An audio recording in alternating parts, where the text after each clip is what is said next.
तोहरा मोहब्बत में, तोहरा मोहब्बत में भइनी बदनाम हो। तोहरा मोहब्बत में भइनी बदनाम हो। जब से दिल पे लिखले बानी राजा तोरे नाम हो। जब से दिल पे लिखले बानी तोहर नाम हो। तोहरा मोहब्बत में है, तोहरा मोहब्बत में भइनी बदनाम हो। तोहरा मोहब्बत में भइनी बदनाम हो। जब से दिल पे लिखले बानी तोहर नाम हो।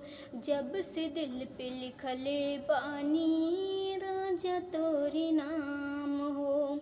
जहिया से तोहरा से नेहिया लागल, गौवा जवार कहे हमरा के पागल। तू ही तो जिंदगी हमर, तू ही अरमान हो। एक बार मांगा बात दे दे हम जान हो। हो गइल बा प्यार तोहसे है, हो गइल बा प्यार तोहसे आज खुलेआम हो। हो गइल बा प्यार तोहसे आज खुलेआम हो।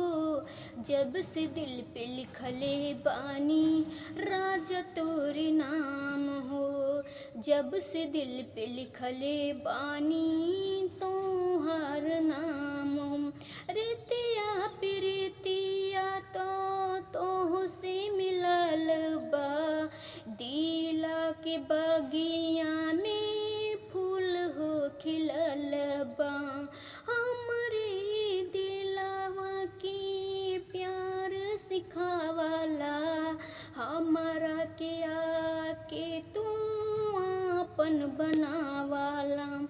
हमरो के है, हमरो के पूरा करयास की। हमरो के पूरा करयास की। जब से दिल पे लिखले बानी राजा तोरे नाम हो। जब से दिल पे लिखले बानी।